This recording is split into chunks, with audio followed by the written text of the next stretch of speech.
Thanks for staying with us. All right, we're talking about an idle mind. Should I come back to you? You have another point? Yes, I wanted to quickly drop another point that I feel is very important apart from idle mind. We need to strengthen our institution. Every country, we saw it with the insurrection in the US, that if you give people freedom, they will do and undo. Yes. Or if the institution is strong enough to support them, the institution for children are the teachers. The challenge with private schools or public school, the teachers are so busy. When they finish sitting, if you like, kill yourself and no send. That's the next.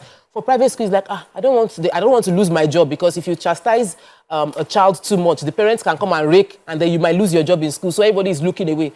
By the time we strengthen the institution that protects the children, we are able to provide support. Someone was telling me about how she, in her carelessness, sent nude pictures to her boyfriend then, and they broke up, and she's owing the boyfriend money, and the boy said he was going to release those nude pictures on social media. And she took it up with Lagos State DSR V units, took it to the police station. The way they treated the situation, she was so impressed. The person calmed down, jejely signed the letter and disclaimer that I will never release it. If I'm released, the institution protects the people. Yeah. Risk like this, people want to explore, but I cannot try myself. Or I would love to do this thing, but I can't try myself. So I believe that strengthening the institution, keeping people busy, then putting the fear of God. Some things I did not do because I knew God was watching me. Mommy will say, close your eyes. Talk about close your eyes. Can you see anybody? Even in that darkness, God is seeing you. When you die, nobody will see you, but you will still face God for judgment. So even when the things were shocking me, I know that if I close my eye, God is seeing me. Even when I die, I will give account for what I've done. So the fear... Let me take this call from Funsho. Funsho, thanks for calling. You're live. Good morning. Good morning. Good morning. Yeah, thank you for this program. You see, when you started your program of this morning school, in fact, I was very, very surprised to see secondary school children doing this kind of a thing. I don't know, is it a crime for us to have a computer age, right? It's never a crime. But I don't know why these children of nowadays, instead of using it for a good thing, they tend to use it for a bad thing. You understand? In modern days, you cannot do this. But my own is, I think they should be punished. And this thing came from the parents. It's from the parents. If the children are well trained, they won't be doing this kind of thing. But I'm expecting the government to take action on this thing. Government again. They should be punished. Okay. Yes. Government and this matter. Thank you very much, Mr. Fushov. Thank you for your. I'm happy. I'll be very happy if the government, because last week we treated something that we said Australia they did this ban on TikTok, Instagram, and all of that. If the government can do something like that, so that all parents collectively, they wanted to do Twitter one day. I mean, when collectively, if for children before 18, it should be very good. Because what I get is I have teenagers and I know what I'm going through. Presently, sometimes I have a friend that is a child psychologist. I always make sure my daughter once in a while goes there. She comes to complain about one or two things, and I make her go see a therapist. We should normalize children seeing therapists in this country. It's something we don't do.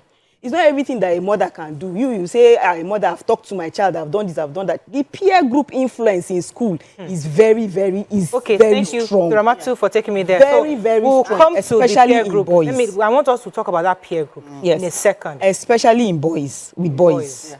You see, that peer group for boys is the girls' own. You see, let me tell you one thing with the girls' own. You feel weird that you don't have a boyfriend. The girls' own very soon, as small as small choco milo can cause problem, and the group will scatter. But you see, boys, if you've noticed boys, you see that the bond, they will continue with it. Even if you are a bad person in that clique, they will still carry you along. They will still be there for you, no matter how bad you are. And then somehow, and they easily get influenced with each other. So let's go back to peer pressure in a second. There was something you said earlier. I'll come back to. Okay, no, let's have peer pressure. That peer pressure, I know psychologists have also tried to help us understand this peer pressure, because we blame parents. What are the parents doing? There are some children, no matter how you raise them in church, raise them with give them all the ammunition, all the training, how to be responsible children. The truth is, every child has a desire to be cool, to be among, to be in a group, to be accepted. So no matter how good they are, if they are accepted in a group And that peer pressure is there, where there is one person who they feel is doing something that in their house is a taboo, but their curiosity is awakened. But it's in his own house, he's allowed to do it, and somehow he's getting away with it, and he's a cool guy. In my own house, it's a taboo. Something gingers him to actually want to go towards that person. So there's really nothing you can do with peer pressure. That's where the spiritual comes in, where some parents just say, all I can do is just pray. I have trained you, I have raised you well, I've given you all the address. The next thing is just ask God to help you, that everything that I have taught you, when this peer pressure comes, you are able to apply it and remember that you are taught differently from the house. So sometimes I want us to give some parents some credit because they do try the best they can. I'll take this. I'll come to you, Amaka. Good morning. Thanks for calling. You're live.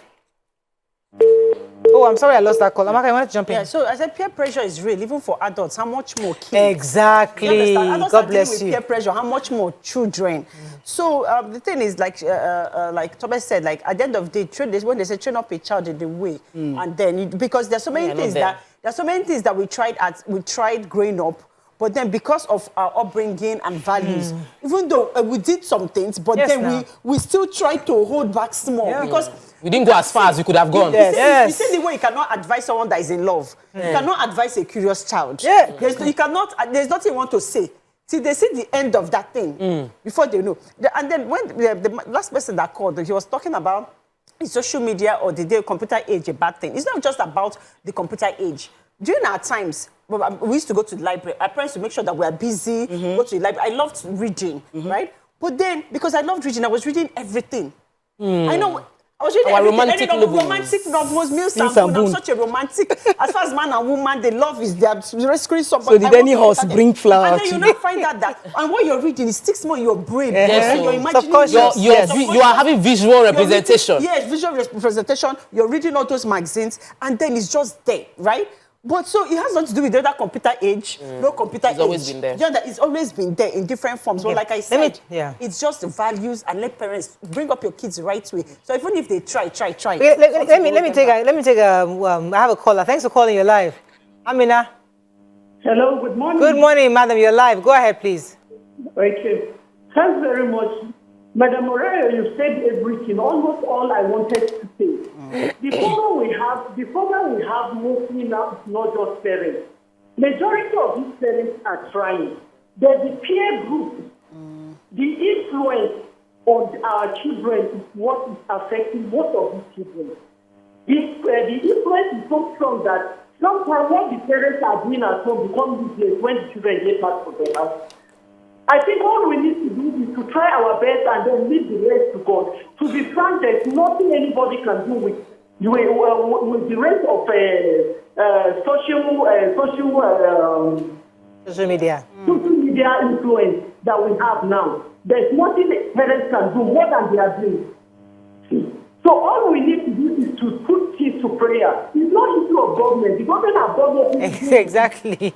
The government has done nothing to do with this. All we need to do is try our best and then leave the rest to God to do for us. Because I know how most of the parents are trying. But unfortunately, the children go out to pick other characters. You see children hiding kind of clothes that they don't use in the house. When they get out of the house, after closing school, they put on those things and then go about. You see? So these are not parents' fault. We just say that God will our children's mind. Thank you very much. I mean, I was remembering that when I first traveled, at the age of 15. My brothers they've been living in the US for many years, so they have this American thing. She's just allow her, give her space. Not in Nigeria, we are could be shielded. You shield a 15 or 16-year-old. But they still gave me some room. That small room they gave me, I was so excited. I went to school. I went on dates. I was, prom night. I was part of the whole. I want to experience prom night because we hear in gist of what prom night is like. You want to, but something will be pulling you back. You are a Nigerian. Your mother's voice is in here. So whether we like it or not, children will be faced with these temptations.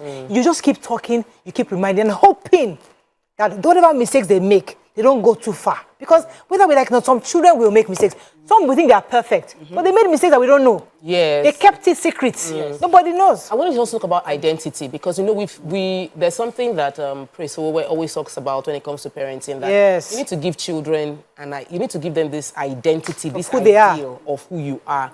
So for me, it is that, oh, you are a child of God. I remember being in a relationship and my mom kept saying, like, in the next few years, the person you become, you will not want to be in that family.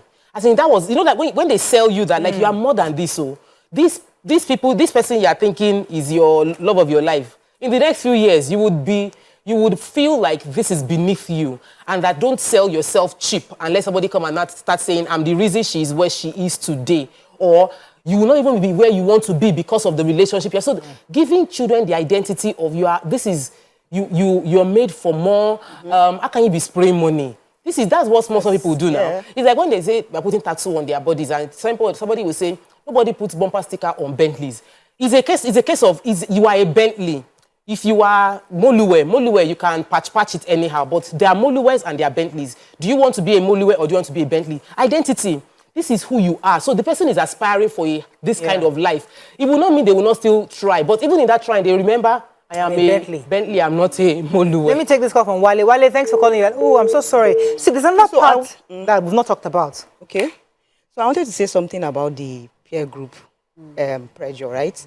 So I want to talk about how I usually handle peer group this thing amongst my kids. So there are times that they come, I always make sure that I know their friends and the clique that they belong to. And then I'll ask them, okay, why do you like this particular person? What is unique about this person? Once they tell me and I start noticing, maybe once in a while they come and tell me something the person has done bad, I start, talking to them on how they can leave that person. Because most times, yes, I know that we parents, we are trying, but I can tell you there are some parents that are not even doing so much for their children. Yeah. So, and when they get to school, they go to mix up with all these people. And your own influence is less for me. Like for me, that my child is in boarding house. They spend less. time. So I always talk to them. I'll talk to them about that peer group, and I'll tell him, okay, look, this person, I won't tell him that I don't want the person to be your friend, but I think this is what is. This is your own characteristics. This is what will fit. These are the kind of. Let me take this call. I don't want to lose Wale again. Okay. Good morning, Wale. You're live. Thanks for calling. Okay. Thank you, ma'am. This is Mr. Wale from Kenya. Go ahead, please. I love that your program. It's all encompassing, and I know that definitely it's going to have very big influence in how to right the wrongs of our society. But I want to be very blunt a little. As far as my concern is concerned, I've been watching your program. Number one, I want to ask the whole house, is this program feminine in nature, or does it cover, both male and female gender? Because most of the time when I hear about complaints and that, you talk of more female than especially our children. The person that is talking to you is an elderly person, a grandfather. So, but when I hear most of the time, they did this to me, it's always female thing. We have a lot of boys that are along the street that are being abused by elderly women or more that are experienced than them. You have all of them. During riots, during everything, their house. Because you don't have to rent care. Mr. Wale, let me respond to you. I totally appreciate what you said, and I think you're very right. Yes, this show is about women, and the idea really is for women expressing their views, their unique views based on where they're from. But the issue you have raised concerning boys is very crucial, and it's something that even we are quite concerned about. And we do bring up these issues of boys and girls. But I would like to challenge you, Mr. Wale, because it's important also have men. It would be good to see men seated on television talking about boys. talking about how to raise men, how to protect boys from these predators, women, how to raise boys as adolescents, that to be more responsible. It would be great to see a show with where men sit down and discuss it also. We have a show also on TVC called Black Table. So we have this conversation. So there are shows where we are trying to help young boys also to build self-confidence. So this show in particular is for women, but absolutely men also have to have a show, and we also address male issues too. I'm very happy to hear that. I'm very happy to hear that. All right, sir. You know, around the Kaja here, there are a lot of things that is happening. This President Abiola way, I am telling you reality. A lot of young girls, they will be selling these shell granules, different brands of fruits, till 11 a.m. 11 p.m. Sorry. Young girls selling I am telling you. not on the road of President Abiola till 11 p.m. Yeah. And I think that's very important. But you see, the likelihood is to say government should come and send them from the road. But we are the government, and we must take responsibility. Community participation. You can't see a child on the street and leave the child alone on the street. It would require time.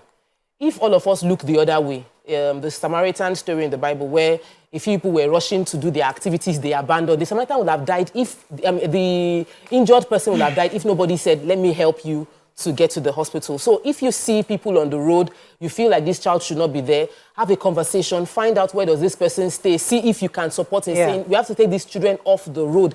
The fact that young girls are getting a lot of advocacy for them is because some women stood up to say, I suffered. No young girl will suffer what I suffered. If men too stand up and say, I suffered, I would not let the boy child also suffer. Simple. You start advocacy for boy. Don't be jealous of the advocacy for the girl child. Simple. Acknowledge the advocacy for the girl child, and you lead your advocacy for. You've diverted our conversation to talk about the boy child, which is good, but we need to have more men put their money and their time to support the boy child advocacy. Absolutely. Exactly. Let me take this call. Good morning. Thanks for calling. You're live. Good morning. How are you people doing this morning? Good morning, sir. Justice.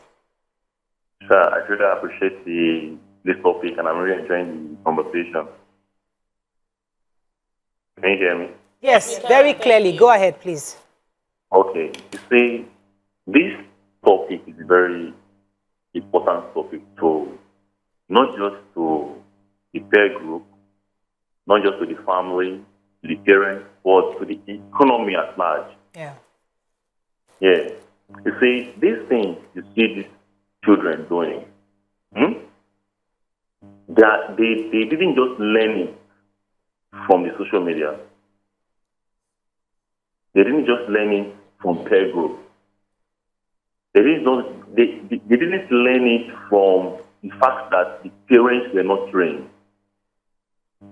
They learned it from the situation of the economy. One, if you look at our leaders and the prominent men of Nigeria, the wealthy and the rich men of Nigeria, if you look at their lifestyle, mostly they operate in this manner. Okay. Now, I was watching the video.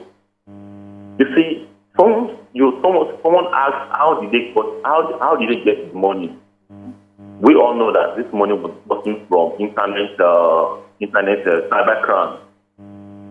Now, the economy has taught them that this is the way to make quick money, in which out of 100% of Nigerian youth and teenagers, 70% are indulged in this act. Now, if they get this money, and many of them have this money in excess, how do we expect them to use the money? One, they must use the money in this way. Now, let me now reflect to the government. Now, if you look at the school, the class they are, look at the class they are. If it was to be a class, that should be a factor we should be considering. If that class is not what to be a class, if these children have this money, this is the best way they can think of spending it. Now, I'm in an environment where this act is rampant. You wake up in the morning, you see this ad, you sleep in the night, you see this ad. Now, if the government can, like what I was telling some time ago, you see, the Americans, this is how they live their life. Yeah. Okay. Sorry, Justin, I think we lost that call. There's a part we've not talked about, the role of the fathers. Because many would argue that homes where you have maybe very strict parenting, kids find solace outside. They find friendship outside.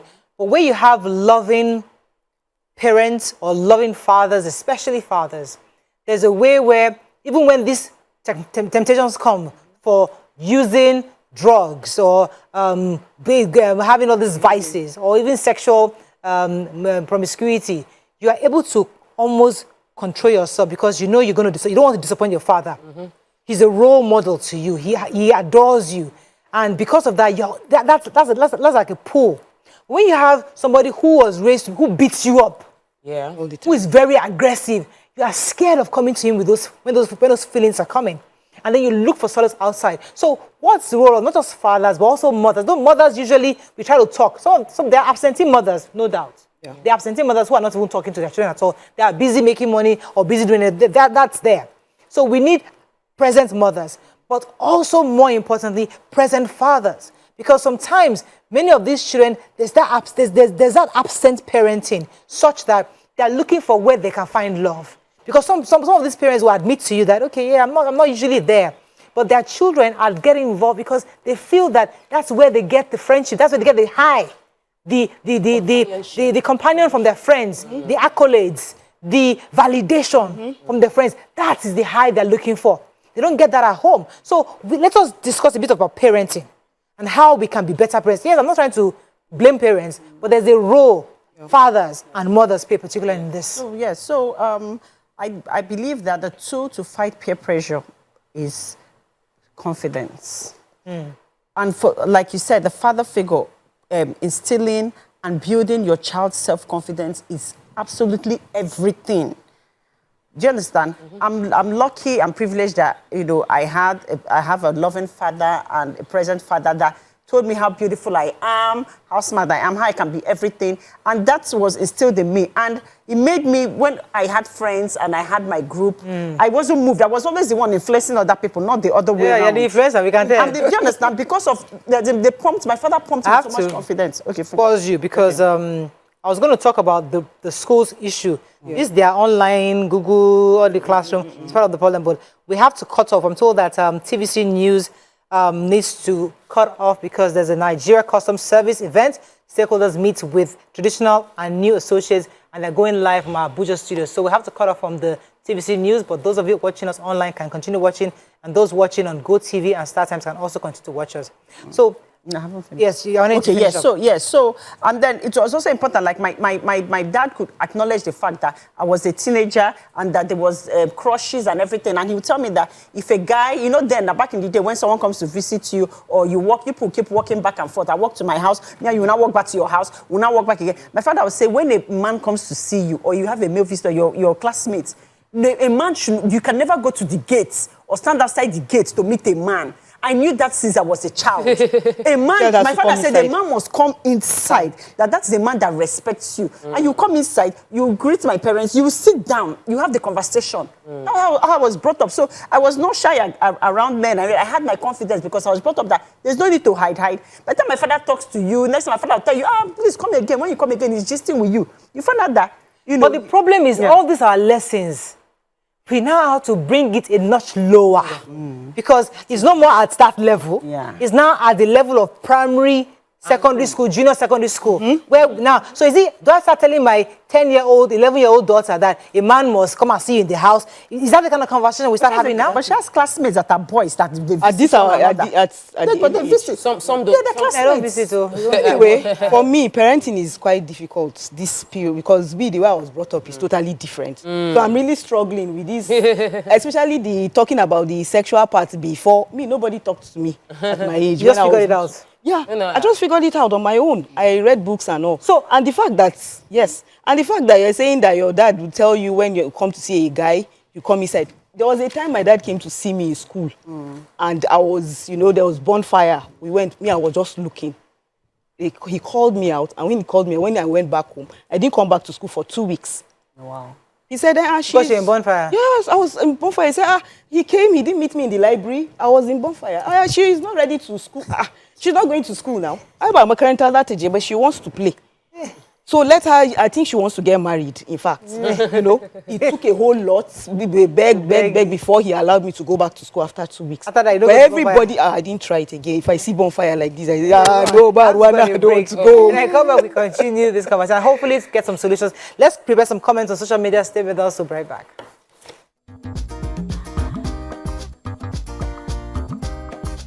Stay tuned.